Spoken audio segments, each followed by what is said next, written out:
Pittsburgh Steeler fans, welcome back to another episode of Steelers Stat Geek. This is Behind the Steel Curtain's deputy editor, Dave Schofield, along with his big brother, Rich. I'll turn it to Rich in just a minute, but first, I have to say, Happy New Year to all of you out there.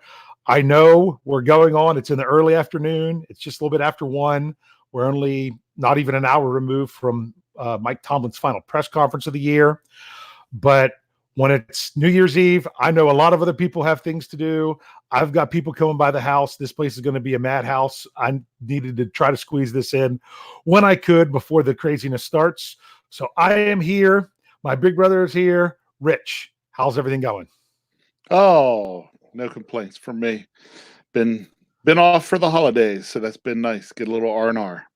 Yeah, it's great. It's a fantastic time of year. You know, we're in that holiday season. A lot of people, I know my family, everyone's off between Christmas and New Year's. It's just generally a really good time. Except we had to have a frustrating Steelers performance sprinkled in the middle of that to bring me down, which is just one of those things. But life is good. Steeler football, not so much. So we just want to say Happy New Year to everyone who's out here. We are ready to jump into this. And unfortunately, what we saw on Sunday was, now granted, a lot of things needed to go the Steelers' way. And it wouldn't have mattered even if the Steelers would have come through and won that game because of what happened with the Tennessee Titans and Houston Texans. But you still don't want to leave your season like that. You play to win the game. You play to win the game. And they needed to win the game. And it's funny because at times it felt like the game was close, and then things just really fell apart to where it didn't really seem that close at all. What was your kind of, I know it's several days later, but what was your kind of overall reaction between right when the game ended and up until now? What, from then until now? Yeah. How'd you feel then, and how do you feel now? You know what? I've kind of felt the same way all the way through, and it's kind of even how I felt going into the game. Because going into the game, once we had the whole scheduling thing with the NFL, and they had the Kansas City game going early, and it became evident early on in that game that Kansas City was going to win, which Houston had already made decisions to sit players. At that point in time, I was like, well, it's probably really not going to matter what the Steelers do. So my whole attitude was like, well, it would be nice to go out with a win. We didn't. My feeling, though, has been, we complain a lot of 8 and 8 years. Okay, we have those years at 8 and 8, and we complain about them. But you know what? To me, 8 and 8 this year was a win. I'd have never thought we'd have made it to 8 and 8 at the end of week 2. Oh, absolutely. I mean, it's funny because I had some hope. I'm like, I wanted to see Mason Rudolph pull a Ben Roethlisberger in his rookie year, although I know it wasn't Rudolph's rookie year, but it was his first year as the backup, and throw the team on his shoulders and lead them and do all these great things. And that didn't happen. And part of that was on Rudolph. I'm still blaming part of that on offensive scheme and the ability to allow him to do that. I don't think he would have done it. I don't think he was capable of doing it. So I understand maybe why they did what they did. But I thought maybe that could show that could be the turning point. That could be showing where this team is going forward, that there's someone else that can step up when Ben Roethlisberger isn't playing anymore. And then that's going to be the face of this franchise and going forward. That wasn't the case. We know what the face of this franchise is from this year, and it wasn't what we expected. And that's the defense. Yeah. I was hoping this year with the defense that them to make some improvement and get themselves back up to, rank, maybe up as high as 12, 11, see some improvement that way. To jump all the way to 5th where they did, especially, honestly, playing from, lack of a better term, playing from behind in air quotes, due to our offensive struggles. They were a pleasant surprise. I think I even brought up to you at one point in time, man, if we'd even just had a mediocre offense, think about what this team could have been. Exactly. That's all you needed. Well, and that's what happened in that middle stretch. If you look at the Steelers and you want to, it's a tale of three parts of the season. It was 1-4 to begin. Then it was 7-1, and then it was 0-3. Yeah. And even in the latter parts of that 7-1, they still managed to win games. It was the whole philosophy of the quarterback position. He didn't kill us. Don't kill us. Right. But the problem was that could only take you so far. And when you got we against tried more to quality defenses. Correct. And we tried to play out a whole season of don't kill us when we should have been evolving that. Yes. And the first several weeks, don't kill us. Then, okay, give you a little more, give you a little more, give you a little more. But we tried to play don't kill us. But. And it was something, because like I said, I said this on the post-game show. I might have even said it on the Steelers preview. So for those of you that follow us for all of them, you might kind of hear it again. But last week on this show, when I was kind of trying to give offensive coordinator Randy Fichtner a break, and I told the story about I'd been there where I had the play sheet in my hand. It wasn't even halftime. There was not a single play that I could run that I felt could even give us a yard, that just wouldn't blow up in our face, that I didn't have the personnel to do what I wanted to do. And I felt that pain. But the thing is, I was a high school freshman coach, and he's an NFL coach. And what did I do for the next week? I had an entirely new game plan, a completely different offense, and tried to just do whatever I could to build to the strengths of the guys that I had and what we could do. The year before, I had a bunch of massive linemen that were fantastic and a great running back. Of course, we were going to pound the ball. We couldn't come out and do that the next year. I had a really good quarterback and good wide receivers and nobody to block. So we ran quick passes. You have to change what you're doing based on what you have. Yes, you had a lot of injuries on offense, but you know what? Get creative, not gimmicky, not saying the only thing we're going to do different is either bring in 72 as eligible or run the Wildcat. That's what we did. And that's what we did. And that was what was it didn't work. Week 4 when we did the Wildcat, and we had done the 72 as eligible before that. So tell me what new that we did. Tell me what different we did. No, I mean, even sometimes simpler is more difficult. You could simplify, put in some different yet simple things that teams aren't expecting, and things like that. So that's what bothered me a lot, was the lack of evolution of this offense that really needed something different, but based on the players that you had available. So, but that kind of all led up to a point in week 17. So we have, unfortunately, we have months to talk about what happened in 2019. Did I say 18? I might have already screwed that up. We have months to talk about everything that happened in 2019 during the season. We'll dive into that, especially more next week and the week after, while other things are going on. But right now, we still have one game that is fresh, that's only a few days removed, that we can focus on that game. And the title of this episode was, I was bouncing some ideas off of Jefferson Hartman, and it's funny, he's Jefferson from now on.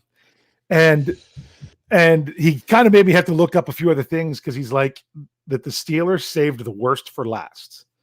Now, I'm not saying that everything that the Steelers did on Sunday was bad, but there were some very specific things from that game that was their worst of the season and their worst in a long time. So that is what it is. From the game on Sunday, which it's funny, it was only 2 days ago, but it still seems forever ago.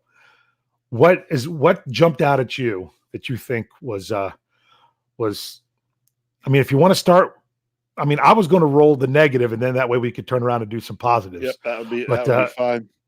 Okay. The first thing jumped out at me is probably the same thing jumped out at you, because it's the first thing you put in your story the other day. And that I sat watching the game. I was watching the game with Dad. Mom and Dad were Dad and I sat and watched the game. And the one thing I think I brought up to him about 3 or 4 times, I was like, what happened that we suddenly can't stop the run? Can't stop the run.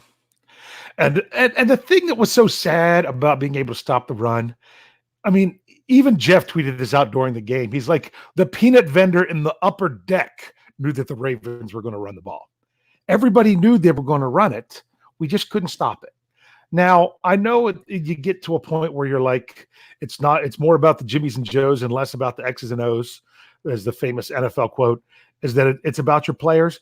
But they didn't even dress their top 2 offensive linemen. That's the thing that's disheartening. They didn't dress their top 2 offensive linemen, and yet they still ran the ball. I felt that they ran early because they pushed the line of scrimmage. I felt that they ran better later in the game as the Steelers did better at holding the line of scrimmage, but gave up too many holes through the line of scrimmage.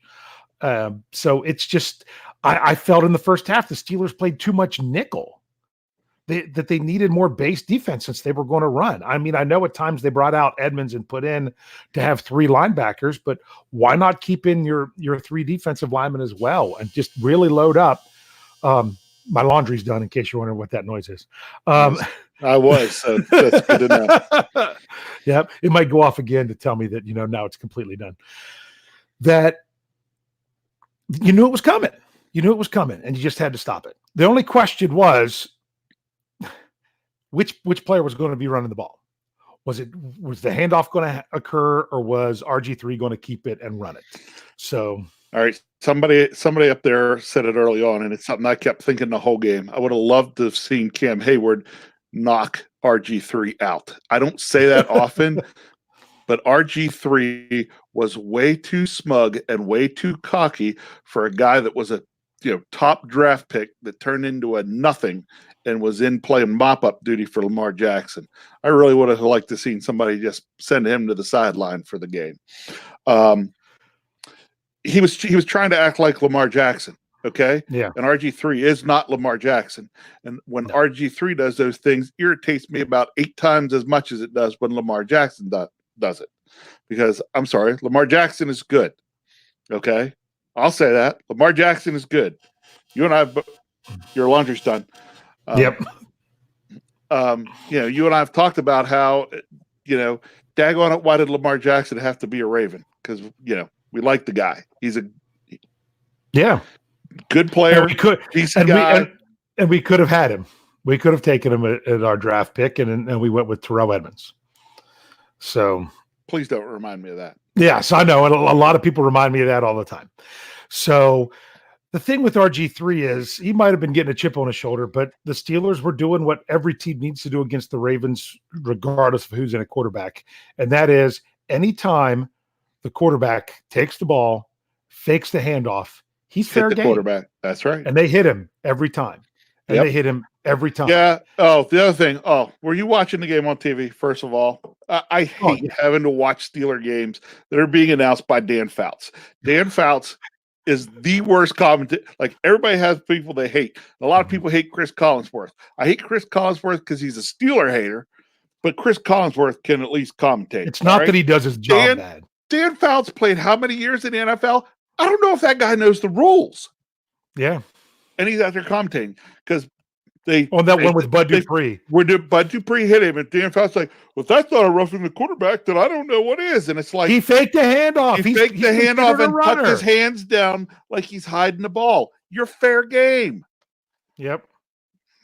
Yeah, absolutely. Absolutely. And it's funny, I did see on Twitter that someone said that Ian Eagle and Dan Fouts appeared in more Steeler games than James Conner this year, which I thought was funny because it seemed like they were constant. Because I do the article that runs every weekend, which is sad that I won't be doing it again for a long time, that of when's the game on, what channel, who's covering it, all the different ways to watch it. So I always say, who's the commentators? And there was a lot of times I had that saved on my laptop somewhere else to just paste it right in. That's the team that's covering them because it was a lot. But yeah, you've got to hit the quarterback like that. That was a good idea. A lot of people didn't think the Ravens could do what they did this year. And I think a lot of the reason they did is because their coaching staff developed great game plans based on the personnel that they had. Wouldn't it be nice to have – there's 2 types of coaches, ones that try to adapt the players to their game plan and ones that adapt to the strength of their players. And it seems to be that the Ravens did the second. And the Steelers, some of their coaches, I'm not going to say all of them, but some of their coaches are stuck doing the first. They feel like this is the NFL. We're going to run my scheme. And if it doesn't work, it's because we don't have the right players. Well, you didn't have the right players this year on offense because of injury. You didn't have the right players on defense for years because you just didn't get them. But now you did. Why not do whatever you can to win the game? Now, 8-8's a disappointment. You said that earlier, but it's not. But it is, and it always will be. But the thing about 8-8 is, when is the last time, and I can't think of this off the top of my head, when is the last time the Steelers played a Week 17 game that didn't matter because they were already out of the playoffs? Sure. That's a great question. I don't have the answer to it. I don't have it either. Has it happened in the Ben Roethlisberger era? Has it happened in the Mike Tomlin era? I know, obviously, that's what happened to set up to get the draft pick for Ben Roethlisberger because they were 6-10. But in any of those 8-8 seasons, did the Steelers, were they out of it in Week 17? I'm not completely sure because I'm just going off of memory rather than how everything goes. I'm not sure that they were. They may have been in one of those like Raider circumstances where they needed a win and 8,000 things to happen to make it into the playoffs from other teams. And everything does except Ryan Suckup misses a field goal whenever Kansas City's not played any. I'm not even going to go there. Well, there you go. So someone wanted to know what the question was. Wes wanted to know the question. The question was, when was the last time the Steelers entered Week 17 and their game didn't matter because they were out of the playoffs? When was the last time they were eliminated from the playoffs? They were mathematically eliminated by Week 17. Yeah. Yeah. A lot of people say, was it Bills last year? That's the last time I can think of. I don't know if there's been one since. So I know for sure in 2003 that was the case. But I can think of at least a couple of those 8-8 seasons that they've had in there that the Steelers were still in play at the very end. Right. I just don't know if there was one in there that they weren't. So it's interesting. It's interesting. We got to now pay attention to other NFL teams getting ready to play, and it's not the Steelers. So let's get back to some of these numbers. So obviously the 223 rushing yards, that was the most this season by 55 yards. The next closest was in Week 3 against San Francisco, a notorious running team, where they had 168, I do believe. And that was the most that they've given up since that Week 5 game that I was there for in 2017, when they lost to the Jacksonville Jaguars in the regular season, even though they did also went on to lose to them in the playoffs that year as well. So that was bad. The other thing that was bad was, how about the number of 9? Now, that number of 9 might not be so bad, depending on the number that follows it. But the Steelers had 9 completions. If you're 9 of 11, that's all right. That means you weren't throwing the ball much. You didn't have to throw the ball much. Steelers were 9 of 25 throwing the ball.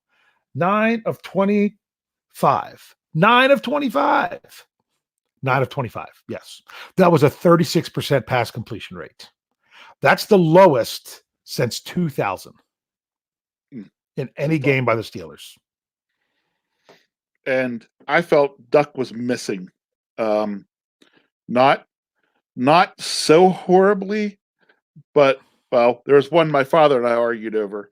There was one to Juju where Juju went up as high as he could, got one hand on it, and my dad's like, he got a hand on it. He's got to catch that. I'm like, the dude went up as high as he could with one hand to barely get a touch on it. If he'd have gone up with 2 hands, he wouldn't have come close. It's like, Duck was missing high most of the game, which doesn't help your with the rain the way it was, doesn't help your receivers a lot. Yes, that's the other key, is that you're talking about the rain. So it was frustrating. I'll throw another number out there with those 9. How about the 77 yards passing? Yeah. which went along with that. Now, that's a little bit deceptive. He did have 95 yards passing. Hodges did. But the reason they had 77 passing yards is they always take off the yards lost due to a sack. They don't count that against the running yards. They count that against the passing yards. That was the lowest since 94. And they only had 71 yards passing. That was that was the lowest game. No. Sorry, in a loss since 1994, because the Steelers had fewer than that many yards passing in a win, which is to me is different because if you're winning the game, maybe you're running the ball, just trying to run the ball.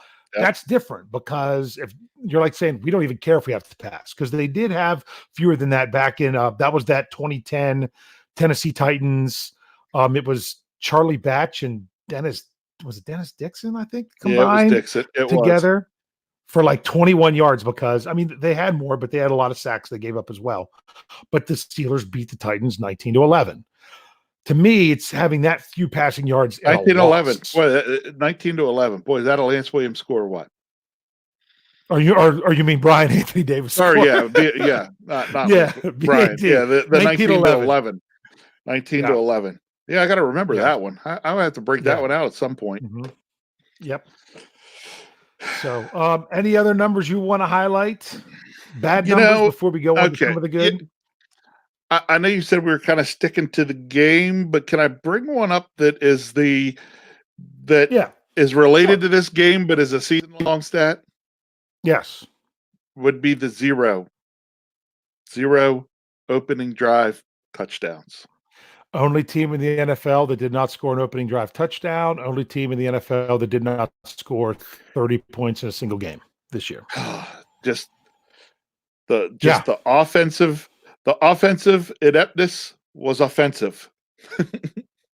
Yeah, it was offensive. Yeah, the offense is. I think that was a title of our show last week. I think it was crazy because that's supposed to be your. As I'm getting a message from Lance Williams, that is supposed to be your scripted plays. He's probably yelling at me for saying he's the one with the weird scores instead of Brian. Mm-hmm. Yep. Hey, what did he do? He sent me about the Steelers not scoring 30 points because Jacksonville went over 30 in the last week of the season. Yeah, yep. 20 consecutive games now. Their consecutive game streaks of not scoring 30 points is almost as long as their consecutive game streak of at least one turnover. The number 23 standing out to me, but I couldn't remember if it was 23 going into it or if it became 23 after. Yeah, that's true. Yeah, I think it was Brian that mentioned that in his knee-jerk reaction. The 23 was 23rd game with a turnover. And the thing that's crazy is let's talk about this for a moment. With as bad as some of these other numbers came, because the other number I was going to throw out was 10. The Steelers only had 10 first downs in the game. And I have to check back because that was in my article. The number of first downs was 10. It was the fewest in 2019. And the last time they had that few first downs in a game was back to that Tennessee Titans game, which they won, that 19-11 game. So, but if you look at it, look at how things played out. All right. The Steelers were the only team that had a touchdown drive that was a traditional touchdown drive. They got the ball at the 25-yard line.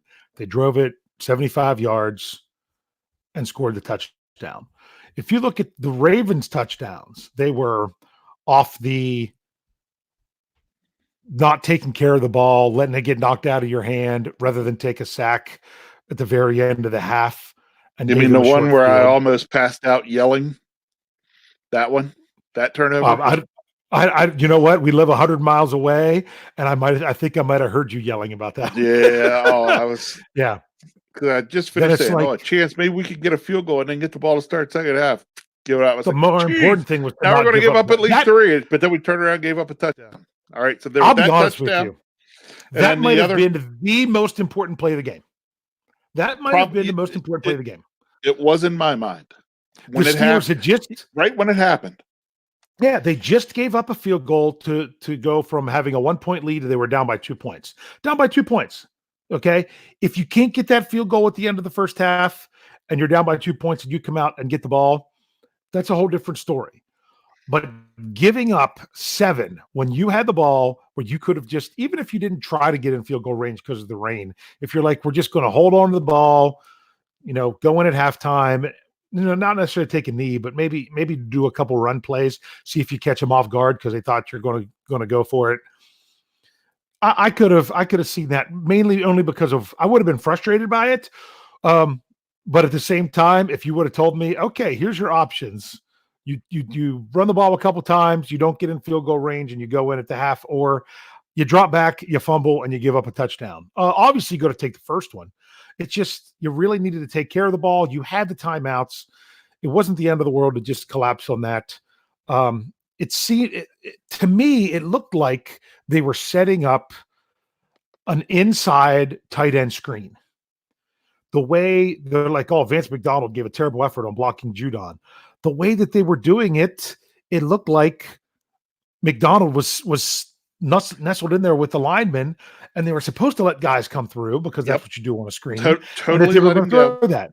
But he came in, the defender followed him in, and then came right up the line of sight. He basically took away the passing lane. Yeah. It was a really good play by Judon, if you think about it. Rather than just say, oh, I can go straight at the quarterback, he followed that tight end down and then came right at him. And that's just one of those plays that the defense made such a good play to bust it. Don't let it kill you. Yeah. And they let it kill him. They let it kill him. Everybody talks about, Duck's pocket awareness and stuff like that. It was not very good this game. All he had to do was take a slide to his left, one step, and he could probably make that pass to McDonald there. I said to Dad after it happened, I was like, hey, I said, McDonald, Dad was like, why didn't they block that guy? I said, they did, and then they let him go. Look at the replay. Screen. It was set up to be a screen. We never run screens.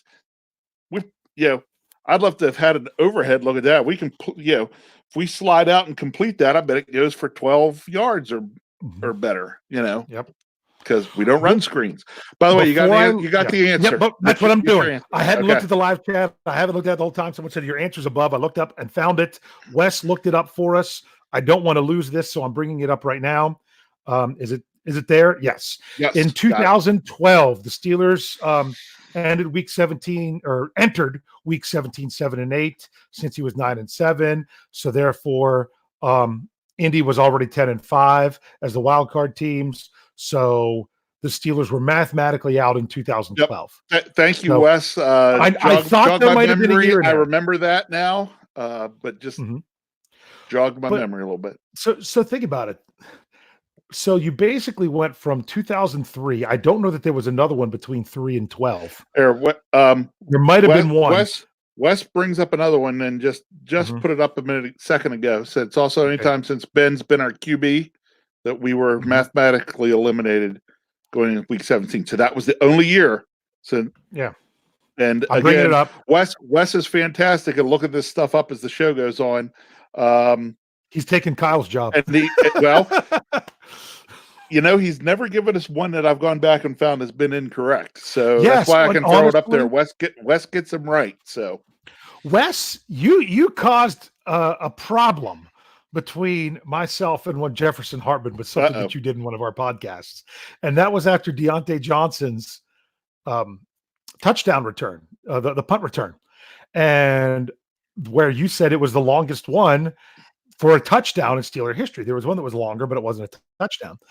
And I went to write it in the article when he was AFC Player of the Week, but I wanted to go out and confirm it. I wanted to confirm it to put it in the article. And Jeff's just yelling at me, publish it, get it out. We're losing this, publish it. And I couldn't confirm it. And I should have gone with my gut with Wes and left it in there. But rather than put out something that was wrong, I just took it out. Now I went back in and added it later. But I should have, in Wes I trust, I should have gone with that one with that. But that was such a good point. I was just trying to get confirmation of it because no one else was talking about that. But very good once again for us, Wes. So I'm glad we got that up there. Yep. What were we talking about? I got distracted by that because that was a great answer. Oh, we had just talked about the duck screen. fumble play. Yeah, the duck fumble play. So that gave up a touchdown. The other touchdown that the Ravens got was on and I said this in the post-game show. I said I should have jinxed it. The Steelers are getting ready to punt right down. I'm like, wow, with all this rain, I'm surprised that the Steelers couldn't take advantage of like a bad snap or anything all day. And what do you know? It wasn't even a bad snap. It was a good snap. There was another one that was a worse snap on a punt that they were able to field and get out there. That was a good snap. Barry just dropped it, picked it up, went to try to kick it. And he turned it. Lost it. He got charged with 2 fumbles on the same play. He looked like he was going to go give it the rugby kick, from the side there. To which I was sitting there thinking, just kick it out the back of the end zone, just give up 2. Yeah, but instead we gave up 7. Well, 6 that turned into 7. So, yeah, and then. So you take away those 2 plays, and then the very next play on the kickoff, you botched that. I was trying to look up something for the site. I didn't even see that play. I was going to rewind it to watch it, and I'm like, I don't want to see it. I'm just going to ignore it. It was hilarious. Okay, it was straight Little League baseball. They just popped that thing high and short, and White comes in there and just overruns it like a little kid playing the outfield. And it fell over his head. I mean, if you went back and looked at it, that's the first thing you'd think. Little kid playing the outfield that can't catch a fly ball. Yeah. That happened, and I was like, oh, geez. At that point, after that, okay, on that kickoff over his head, at that point in time, I was like, I actually turned. I said to Dad, I said, hey, I told you, David, on the podcast, people were saying, Paxton Lynch. Well, we see Paxton Lynch. I was like, only if we're waving the white flag. At that point in time, I was ready to wave the flag. You're ready to wave the flag. Yeah. Yep. Because I kept trying to explain to people that if you listen to what Coach Tomlin said, even after all this time, their focus was on trying to get the actual quarterback that was playing ready, or either of the guys that were playing. That Paxton Lynch has just been a guy that's been there, So he didn't get the work needed to be ready to go.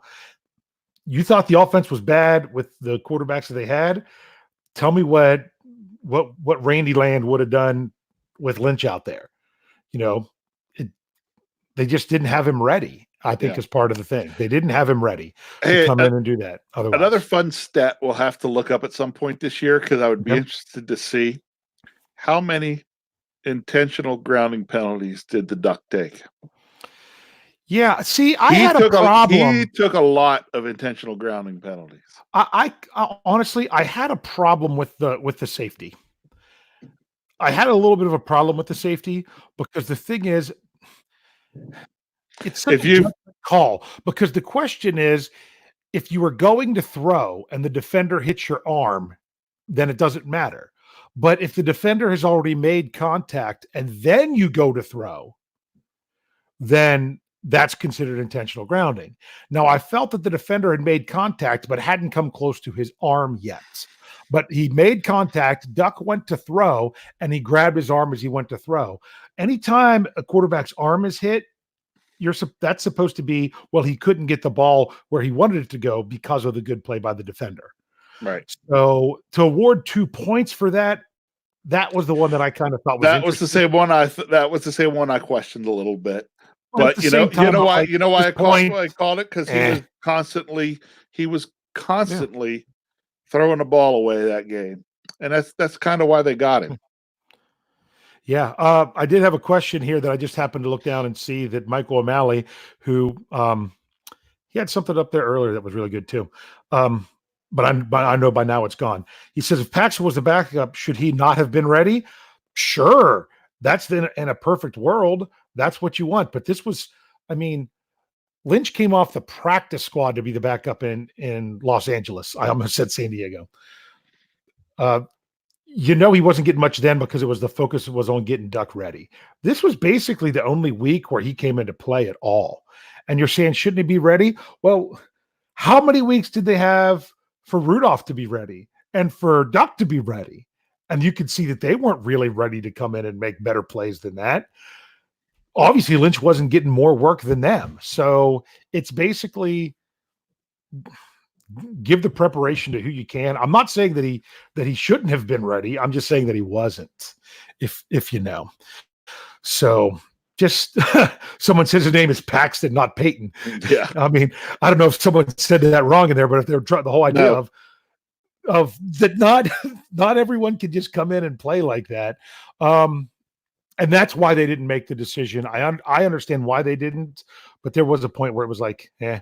But I mean, if you take away those 16 points, you're talking about the Steelers being in a 12-10 game.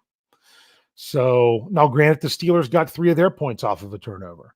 So it's just one of those things that they weren't ever completely out of it. You got a positive thing you want to throw out there before we kind of bring this down to a close?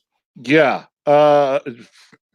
It'll probably be my positive too. So. I'm sure. Well, then you go ahead and say it, because it's probably your positive, because it's the one positive I can get out of the game. Actually, no, go ahead and give yours, because I might have another one. So you go ahead. Have another one. Okay, it's the 91 yards of one Benny Snell Jr. That would have been my first. Yes. Yeah, because he got the majority of the carries. He got 18 carries, had 91 yards.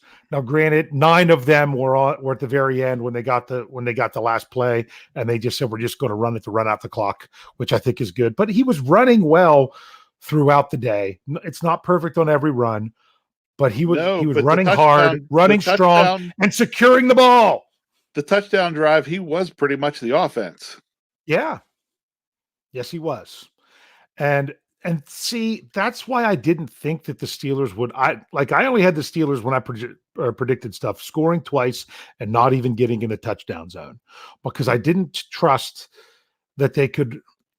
I felt the Steelers could even win the game if they came out and could run super effectively, which would open up the pass. That they had to run and run well. I thought they did run pretty well, but just not quite well enough. If they could have completely gashed the Ravens on every play like the Ravens were gashing the Steelers, that would have been different. But I'm encouraged with that. I know a lot of people were very concerned about James Conner and his durability and that he's not a number one running back. What I would love to see, I completely understand. People say we need to go out and get that running back. I don't know. I would be okay with what the Steelers have if they adopt the mentality of running back by committee. And I don't know that they are. So if you want to have one big feature back, I don't know that you have one big feature back on your team. I had someone send me an email about this, and I went to respond and then realized I didn't hit reply. I'm like, I'll answer it on the podcast and then let them know. Is that if you want to keep the mentality of having one feature back that does the majority of your work, I don't think the Steelers have that on their team. But if you are okay splitting the workload among several different players, then I think that they have the players. If you can keep James Conner healthy by not running him so much. I think Benny Snell showed that he can do more, especially let's see what he can do after an off season of NFL workouts. I think Kareth White adds an interesting dimension. I think the Steelers basically completely went away from Jalen Samuels. I mean, he didn't get a carry in this game. He got one pass. That's all they really used him for. I don't know. They might be moving on from him. I don't know. It just seemed like when there was a chance to use him in their game plan towards the end of the season, he wasn't a part of it. But Benny needs someone just said it. Exactly what I was going to say. I'm going to bring it up then. This is exactly what I was getting ready to say. Benny needs reps to get going. Yes, he does. And that's what they were doing. And I thought that he did a nice job. He needs double-digit touches. Yes, he does. And I think he's a guy that, I mean, I would love nothing more than this. I think him and James Conner, a healthy James Conner together, splitting the carries is better than anybody just being a feature back that they have now. And the problem is when you go out and you get that one single feature back like they've done in the past, it's still hard for them to maintain it for 16 games. And then you're really in a position. So I'm okay. I'm okay with the running back situation if they use it properly, if you know what I mean. What do you think? Yeah. Some folks on here I saw holler, no, don't do it. No running back by committee. That's because we typically haven't been a team that's running back by committee. No. Well, at times because I can bring up some running back by committee. I mean, come on. We loved the bus at the end of his career, and he wasn't the feature back. He was just the power back. I know, but he'd been the feature back. Okay. Yeah. But let's go back. What are some times where we ran in tandem? Where we ran tandem backs? You got to think, all the way back to the Super Bowl years. You had Rocky Bleier, Franco Harris. You were two backs, right? Yeah. How about Walter Abercrombie and Frank Pollard? Okay. What about who ran with Hodge? Right. That was because we were two backs when Hodge was running. I'm trying to remember that one. I think it was more than one back on one occasion. I think it was as well. Yeah. So what about right after the Steelers lost Barry Foster? Brian Anthony Davis talks about this a lot. It was Bam Morris and I can't remember who the other guy was because I was younger. I can't remember who it was, but that was the year that they turned around. That was the year they went to the Super Bowl, wasn't it? It wasn't Bam. It was, or was, even when they had Chris Fuamatu Malafala, he was just another guy that came in with someone else. Right. That they never asked him to just, it wasn't until recently with Mr. Butt Naked Get Robbed that they just wanted to constantly run the same guy. Okay. So we've thrown multiple backs out there a lot. Yeah. But I'm with you. We have to have the right ones. Yes. I think you are correct. We may potentially have them with the right game plan, with the right scheme, which then will take me back to, is Randy Fichtner the guy to do that? Probably not. Yeah, probably not. Like I said, Randy Fichtner's the guy to run Ben's offense. And here's the other thing. We talked about, Wes said it earlier, I didn't bring it up, about the thing he didn't like about committee is he doesn't trust Samuels. Well, I don't think the Steelers trusted Samuels. But you know what I think it is? Think about this. Think of like the New England game last year with Samuels and things like that. I think Samuels is the right running back for Ben and what Ben wants to do and throwing the ball so much and everything else. I don't think Samuels fit in with these quarterbacks. Something to think about. So you have another positive? Yeah. Again, I'm going to bring it from this game, but it's going to also relate to the season. All right. I believe it was 3 catches for Deontay Johnson. Yeah. Okay. So he had 3 of the 9 receptions. And overall, I got to take those receptions from him, what we saw from him in his rookie season in terms of catching the football. He is going to do just fine. We may have found ourselves something there. So I'm taking that as a positive out of not just this game, but this season. Yeah. I tried to bring up some numbers to say for sure, and for some reason I froze. Do you have me now? Yep, got you now. Okay. Just making sure, because he led the team in touchdowns. I think was it 5 receiving and 1 returning? Yes. So he did well. I was disappointed that we had no catches from James Washington on Saturday or Sunday. That was rough. I mean, they did all they could to try to get Juju into the game. And, so much so that they were willing to throw him the ball for a 5-yard loss to get him his first catch. So, like I said, when they took Deontay Johnson in the 3rd round, I thought they could wait and get him later. I was wrong. That's why Brian and Jeff try to say I've always hated him. I didn't hate him. I didn't know if they had to draft him then. But once again, how much do we really know about the ins and outs of everything going on in the NFL? Like, why would you take this guy here? Well, because you wanted him and he wasn't going to be available somewhere else. So it is what it is. I don't know if you all can hear. It sounds like I have a herd of elephants in my house right now. I'm hoping that's not coming through. But that's just kind of how it is. I'm going to open it up for anyone who wants to throw out any numbers in the live chat. We could take about 5 more minutes. We're going to keep this show a little bit shorter. It's New Year's Eve. We've got stuff to do with family and friends, and I know you guys might have stuff to do with family and friends. I'm just glad that you were able to catch us in here for a nice early show that we could get this. I'm going to start looking here at the live chat to bring up stuff. Someone had it right before I did it. George Rice says, if it comes up, says that Deontay's our next star. Very possible. Yeah. So that's not how we spelled Deontay, but that's okay. You know why? I've had to autocorrect the spelling of his name so many times this year in articles. It's not funny. So I've kind of had to learn to just roll with it, because autocorrect gives you something like that all the time whenever you bring it up. So let's see what we have. So we have. Did it go away? I don't know. I'm having a little bit of lag problems issue right now with stuff right now. So someone said it's early on the West Coast. Yes, it is. Lance was probably just getting out of bed whenever. No, Lance isn't like that. You know what's shocking is when I get a text from Lance at like 8 a.m., I'm like, what in the world is Lance doing up this early on the West Coast? So here we go. Trying to beat traffic. That's what he's doing. Trying to beat traffic, probably. Yeah. West wanted to throw out something. Did it come up yet? I clicked on it. He said, how about next year? 13-3, first round bye, stairway time. You heard it here first. You know what? That sounds fantastic.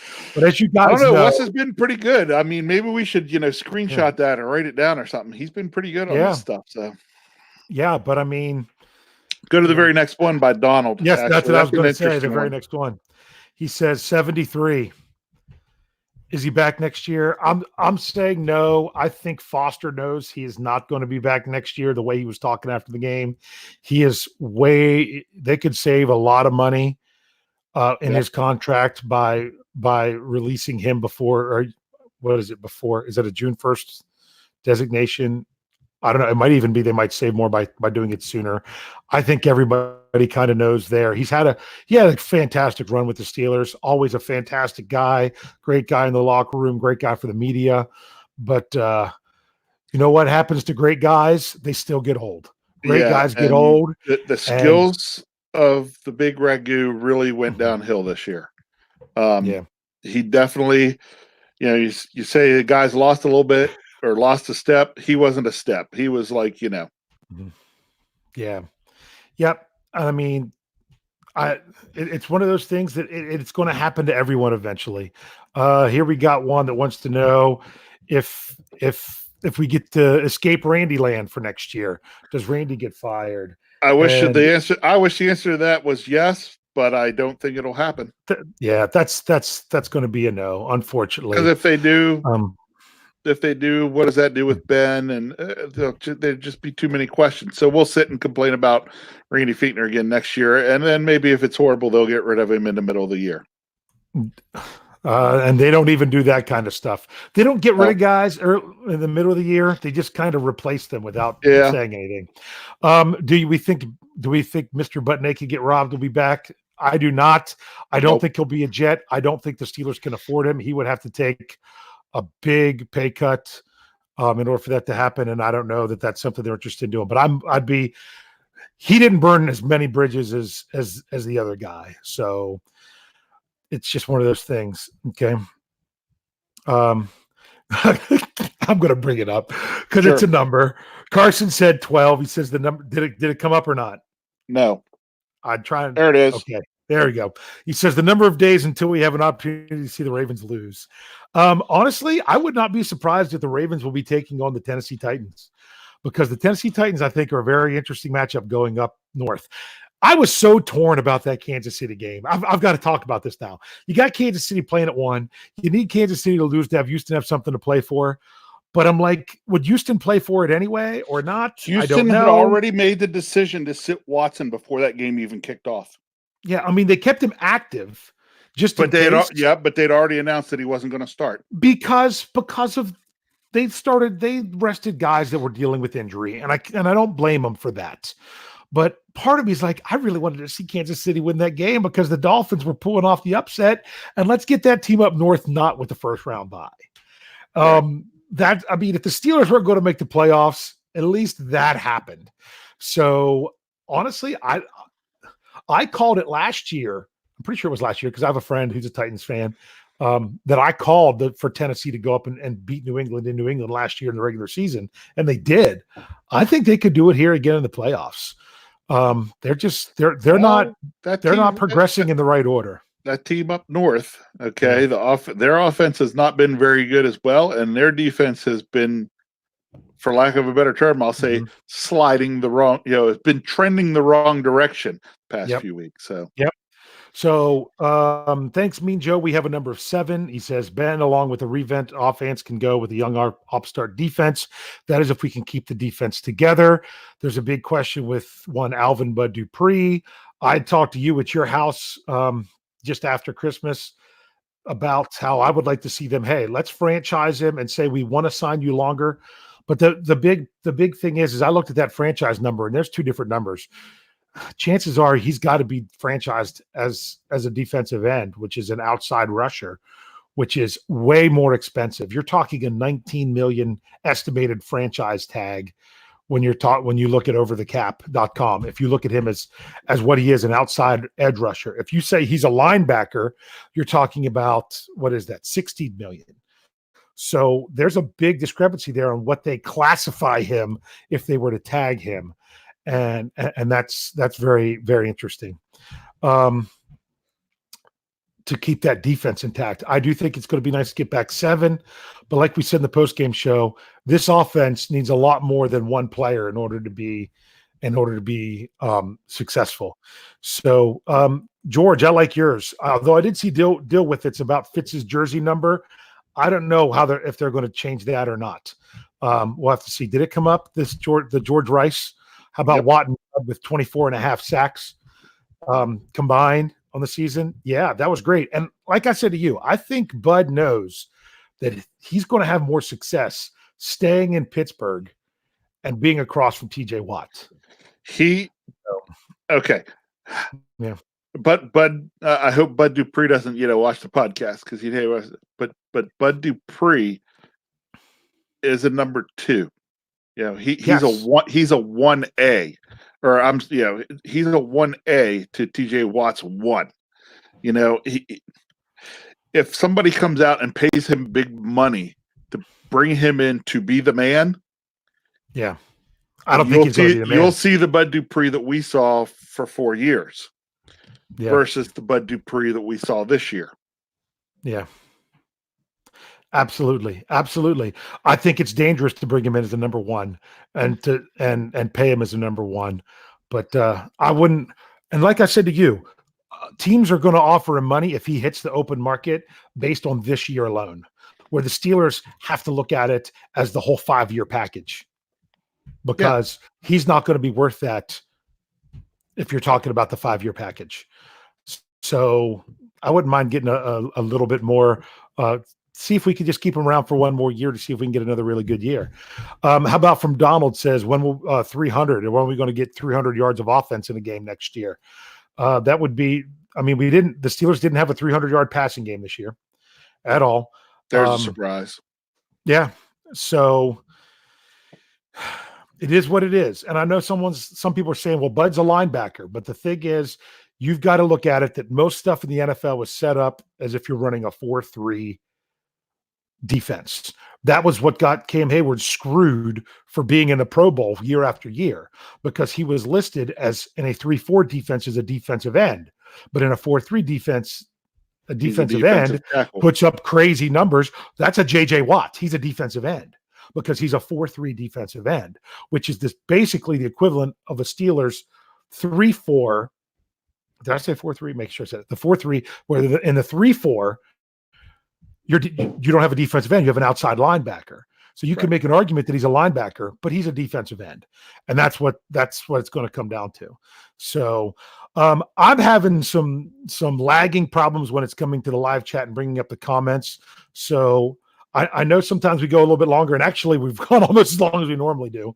Yep, but we need to wrap it. We're gonna leave this for you all for this Happy New Year. I never even said it before. I never offered the whole thing with throwing out the super chat feature. That's because I'm not on here just begging for you guys to give us money. I'd rather you guys just help us out by subscribing to the channel. We are over the 5,000 subscribers by the end of the season. We hit it. Thank you again. Now we got to shoot for the next level. But make sure more than anything, you go in, like the video. Like the video. It helps with the YouTube algorithms that whenever people search for Steelers stuff, then that gets our stuff higher up on the list. And that just kind of grows everything. So we thank you all for those of you that do that. So happy New Year to you all. We're coming back, unless Jeff tells me something's different. We're coming back with a show next Tuesday. I don't know if it'll be the same name. I don't know exactly what it's going to be, but until we're told that things are going to change, we're going to keep rolling with the two of us. Did that comment ever go away when I clicked off of it? No, we're still at 300. Yeah. So I tried to click it to make it go away. Now it's gone. And it hadn't yet. Okay, there it's gone. It's still on my screen, believe it or not. So thank you guys for tuning in. Like I said, I know it was early on a Tuesday, but with it being New Year's Eve, we had to do what we had to do. It's an interesting season. If nothing else, we'll come back and just talk about the season as a whole next week, and we'll see how things are going forward. But if it wasn't for you guys, this just wouldn't be the same. We love this time because when Rich and I were trying to figure out when we could do the show, talking with Jeff when we could do the show, we almost ended up doing the show like almost at New Year's. It might have had to be really late, and we're like, we want to do the show when we know you guys can join us that are in the live chat. So that's one thing when we go live, because we know those of you that listen to this in podcast form, it didn't matter if we did the show in the afternoon or at night. You guys were still catching us. So those of you listen to us in podcast form, make sure you go in and give us as good a rating as you can. Bro, wrapping up 2019. Survival. Survival, yeah. Yep. The Steelers had to just try to survive to get to where they could. Go ahead. We had our ups and downs as we knew we were going to this year. I will say this. You ready? I got one last number that I'm leaving with.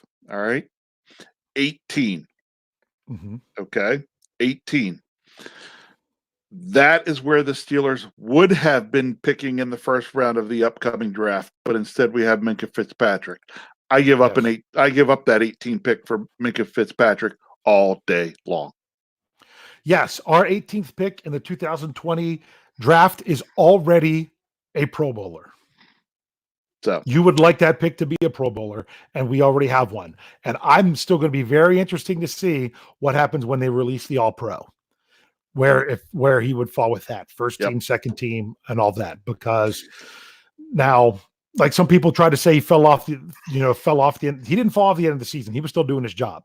No one was throwing at him. They couldn't throw at him, and he was directing a defense. We'll talk more about that maybe next week. Absolutely. So once again, you know what? Maybe Wes is going to have to email me because I got to make sure that he can make sure that he's available for the show too, because we got to have him in here helping us out with stuff because he did a fantastic job as always. You know, a lot of folks. Thanks to all the folks out on the live chat today, coming in here at this earlier time, contributing to the show. It's the folks on the live chat that I find make the show interesting. I'm constantly trying to see what everybody's in there and talking about. So, yeah. Yeah, even Lance is still in there. There we go. I saw that. I didn't even realize that. So must not be anything going on out there on the left coast today. On the left coast today. Yep. So for those of you that were able to join us today, we really thank you. We'll be back tomorrow. As far as I know, we still got the standard coming at you tomorrow on New Year's. If not, then I'm sure Jeff will make sure that there's something going on. Maybe he'll do another New Year's Day fireside chat or something like that. We should have. We'll continue with the Steelers preview, even though there's no game to preview. We will continue with the podcast. We will have our whole line of stuff coming. It might be changing up some. That's something that maybe Jeff could announce. So I'm just saying, make sure you're subscribing and turning on those notifications so you know when we go live. We want to thank you all. Happy New Year. I'm ready to close the book on 2019. I'm ready to look forward to this 2020. There's some things to get excited about with these Pittsburgh Steelers. Let's get our guys healthy. Let's get our guys signed. And let's just go and push for that number 7 like we hope they do every year. So we thank you all so much. Tune in, tell a friend, and subscribe. We'll see you all next week.